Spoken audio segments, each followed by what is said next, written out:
ಕೃಷ್ಣನ್ಗೇನಾಗಿತ್ತು? Full day mood out ಆಗಿರೋ ತರ ಇದ್ದ. ಎಂಗೇಜ್ಮೆಂಟ್ ಅನ್ನೋ ಖುಷಿನೂ ಅವ್ನ ಮುಖದಲ್ಲಿ ಕಾಣ್ತಿರ್ಲಿಲ್ಲ. ಮನೆಗ್ ಬಂದ್ಮೇಲೆ ಕೇಳೋಣ ಅನ್ಕೊಂಡ್ರೆ ಆಗ್ಲೇ ಎಲ್ಲೋ ಹೊರಟೋಗಿದ್ದಾನಲ್ಲ.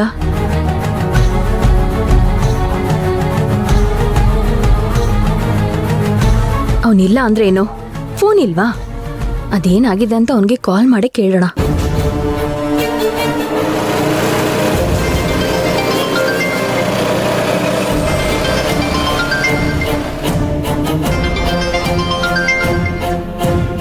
ವಂಶಿ ಈಗ ಕಾಲ್ ಮಾಡ್ತಾ ಇದಾರೆ.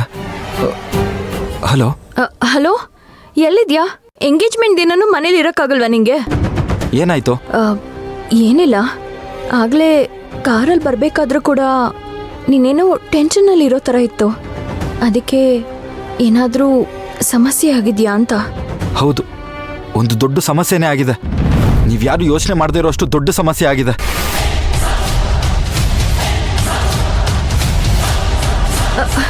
ಏನಾಯ್ತು?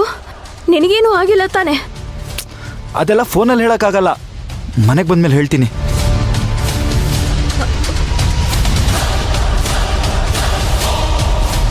ಈ ವಿಷಯನ ಇವಾಗಲೇ ವಂಶಿಗೆ ಹೇಳೋದು ಬೇಡ. ಪಾಪ ಇವೆಲ್ಲ ಅವಳಿಗೇನು ಗೊತ್ತಾಗಲ್ಲ. ಬೆಳ್ಳಗಿರೋದ್ನೆಲ್ಲ ಹಾಲು ಅಂತ ಅನ್ಕೊಂಡಿದ್ದಾಳೆ. ಆ ಮಾಯನ್ ಬೇರೆ ಅಕ್ಕ ಅಂತ ಕರೀತಾಳೆ. ಇವನ್ ನೋಡಿದ್ರೆ ಏನೋ ಕೆಲಸ ಅಂತ ಹೊರಗಡೆ ಹೋದವನು ಈಗ ದೊಡ್ಡ ಸಮಸ್ಯೆ ಆಗಿದೆ ಅಂತಿದ್ದಾನೆ. ಏನಾಗಿರ್ಬೋದು? ಒಂದ್ ವೇಳೆ ಆ ಜ್ಯೋತಿಷ್ ಹೇಳಿದ್ ನಿಜ ಆದ್ರೆ ಅಮ್ಮ ಮಗಳು ಸೇರ್ಕೊಂಡು ಈ ಮನೇನ ಭಾಗ ಮಾಡೋದು ನಿಜ. ಅಪ್ಪ ಅಮ್ಮ ಇವ್ರುಗಳ ಬಗ್ಗೆ ಹೇಳಿದ್ ನಿಜಾನೇ. ಇವ್ರುಗಳನ್ನ ಮನೆ ಒಳಗೆ ಸೇರಿಸ್ಕೊಂಡಿದ್ದೆ ತಪ್ಪಾಗೋಯ್ತು. ಇವಾಗ ಇದನ್ನ ಹೆಂಗ್ ಸರಿ ಮಾಡೋದು? ನನಗಂತೂ ಏನೂ ಗೊತ್ತಾಗ್ತಾ ಇಲ್ಲ. ಈ ವಿಷಯನ ವಂಶಿಗೆ ಮತ್ತೆ ಮನೆಯವ್ರಿಗೆ ಹೇಳೋದು ಬೇಡ, ಸುಮ್ಮನೆ ಟೆನ್ಷನ್ ಆಗ್ತಾರೆ. ಇದ್ರ ಬಗ್ಗೆ ಅಣ್ಣ ಏನು ನಿರ್ಧಾರ ಮಾಡ್ತಾನೋ ಮಾಡಲಿ, ಆಮೇಲೆ ಇದನ್ನ ಎಲ್ಲರಿಗೂ ಹೇಳಿದ್ರೆ ಆಯ್ತು.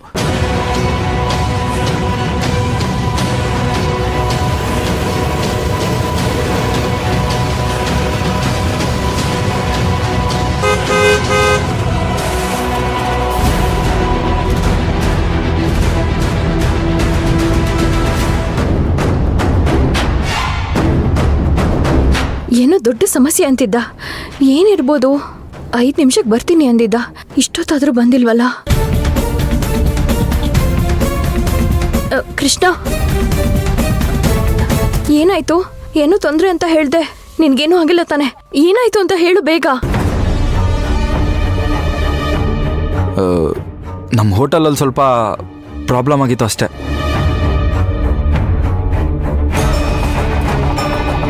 ನಿನ್ ಮುಖ ನೋಡಿದ್ರೆ ಯಾಕೋ ಸುಳ್ಳು ಹೇಳ್ತಿದ್ದಾನೆ ಅನ್ನಿಸ್ತಾ ಇದೆ. ಸುಳ್ಳು ಹೇಳ್ಬೇಡ. ಆಗ್ಲೇ ಕಾಲ್ ಮಾಡಿದಾಗ ಏನೋ ದೊಡ್ಡ ಸಮಸ್ಯೆ ಆಯ್ತು ಅಂತ ಹೇಳ್ದೆ.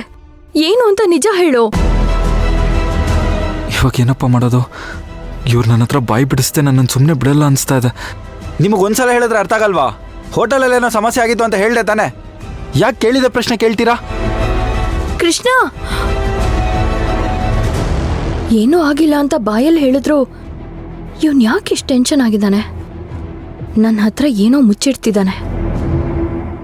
ಎಸ್, ಅದೇನು ಅನ್ನೋದನ್ನ ಮೊದಲು ಕಂಡು ಹಿಡಿಬೇಕು. ಈ ಮನೇಲಿ ನೀವೊಬ್ರೇ ನನ್ನನ್ನ ಅರ್ಥ ಮಾಡ್ಕೊಂಡಿರೋದು. ನೀವೇನೂ ಟೆನ್ಷನ್ ತಗೋಬೇಡಿ. ನಾವ್ ನಂಬಿರೋ ದೇವ್ರು ಏನೋ ಒಂದ್ ದಾರಿ ತೋರಿಸ್ತಾನೆ. ನೀನ್ ನಿಜವಾಗ್ಲೂ ಎಷ್ಟು ಒಳ್ಳೆಯವಳು ಮಾಯಾ. ನೀನ್ ಸಿಕ್ಕಿರೋದು ನನ್ನ ಪುಣ್ಯ.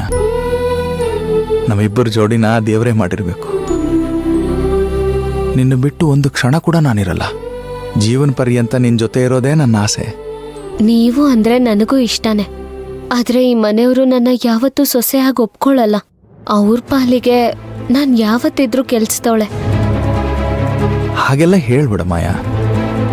ನಿನ್ನ ಮೇಲಿರೋ ಕಳಂಕ ತೊಳೆಯೋದೇ ನನ್ನ ಗುರಿ. ನಿನ್ನ ಒಳ್ಳೆತನನ ಈ ಮನೆಯವ್ರಿಗೆ ಗೊತ್ತಾಗೋ ಹಾಗೆ ಮಾಡಿ ಅವರೇ ನಿನ್ನ ಒಪ್ಪೋ ಹಾಗೆ ಮಾಡ್ತೀನಿ. ನೀನೇ ಈ ಮನೆ ಹಿರಿ ಸೊಸೆ.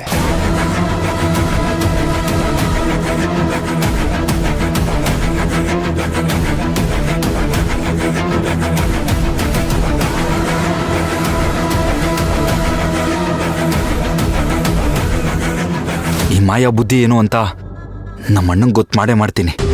ಅವ್ರನ್ನ ಈ ಮನೆ ಬಿಟ್ಟು ಆಚೆ ಹಾಕೇ ಹಾಕ್ತೀನಿ.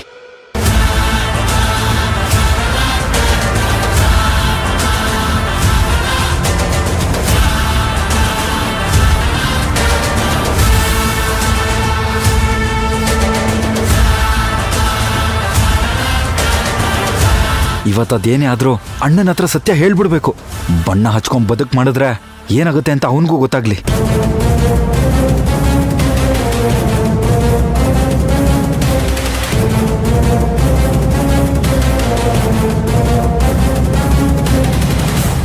ಅಣ್ಣನ ಜೊತೆ ಇವಳೇನ್ ಮಾಡ್ತಿದ್ದಾಳೆ? ಅಣ್ಣನ ತಲೆ ಕೆಡಿಸಿ ಬುಟ್ಟಿಗೆ ಹಾಕೊಳಕ್ಕೆ ಏನಾದರೂ ಪ್ಲಾನ್ ಮಾಡ್ತಿದ್ದಾಳ? ಮಾಯಾ, ನನಗೆ ನಮ್ಮಮ್ಮ ಮತ್ತು ನಮ್ಮ ಅಕ್ಕನೇ ಪ್ರಪಂಚ. ಅವ್ರ ಬಿಟ್ಟು ಮತ್ತೊಂದು ಹೆಣ್ಣಿನ ಮೇಲೆ ಪ್ರೀತಿ ಮತ್ತು ನಂಬಿಕೆ ಏನಾದರೂ ಇದೆ ಅಂತಂದರೆ ಅದು ನಿನ್ನ ಮೇಲೆ ಮಾತ್ರ. ಈ ಮನೆ ಹಿರಿ ಸೊಸೆಯಾಗಿ ನಿನಗೇನು ಮರ್ಯಾದೆ ಸಿಗಬೇಕೋ ಅದು ಸಿಕ್ಕೇ ಸಿಗುತ್ತೆ. ಅದಕ್ಕೆ ನಾನು ಜವಾಬ್ದಾರಿ. ಅಣ್ಣ ನೋಡಿದ್ರೆ ಇವಳ ಮೇಲೆ ಇಷ್ಟು ಪ್ರೀತಿ ಇಟ್ಕೊಂಡಿದ್ದಾನೆ, ಆದರೆ ಇವಳು ಮಾಡಿರೋ ಕಿತ್ತೋದ್ ಕೆಲಸದ ಬಗ್ಗೆ ಅಣ್ಣನ ಹತ್ರ ಹೇಗೆ ಹೇಳೋದು? ಈ ವಿಷಯ ಹೇಳಿದ್ರೆ ಅಣ್ಣನ ಮನ್ಸಿಗೆ ಗಾಯ ಆಗ್ಬೋದು. ಅವನಿಗೆ ನೋವಾಗೋ ವಿಷಯನ ಅವನಿಗೆ ಹೇಳೋದು ಬೇಕಾ? ಎಲ್ಲ ಈ ಹಾಳೋದೊಳಿಂದಾನೇ ಆಗಿದ್ದು.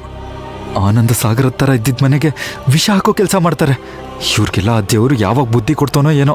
ನಾನು ಕೂಡ ನಿಮ್ಮನ್ನ ಅಷ್ಟೇ ಪ್ರೀತಿ ಮಾಡ್ತಾ ಇದ್ದೀನಿ. ಇಡೀ ಮನೆ ನನ್ನ ವಿರುದ್ಧ ಇದ್ರು ನೀವು ಮಾತ್ರ ನನ್ನ ಕೈ ಬಿಟ್ಟಿಲ್ಲ. ಈಗ ನನಗ್ ಮನ್ಸಲ್ಲೂ ಜಾಗ ಕೊಟ್ಟಿದ್ದೀರಾ. ನಾನು ಉಸಿರಿರೋವರೆಗೂ ನಿಮ್ ಋಣದಲ್ಲೇ ಇರ್ತೀನಿ.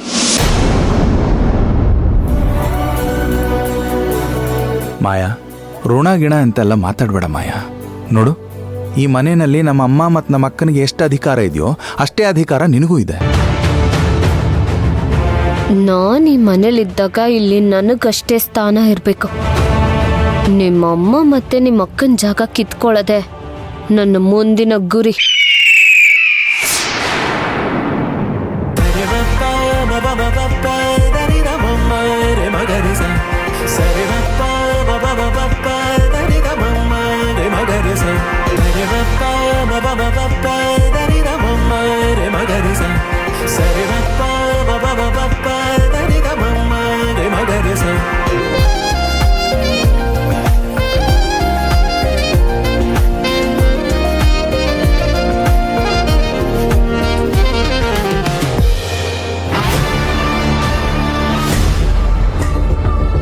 ನಾನು ಮಾತಾಡಕ್ಕೆ ಬಂದಿರೋ ವಿಷಯನ ಹೇಳಕ್ಕಿದು ಸರಿಯಾದ ಸಮಯ ಅಲ್ಲ.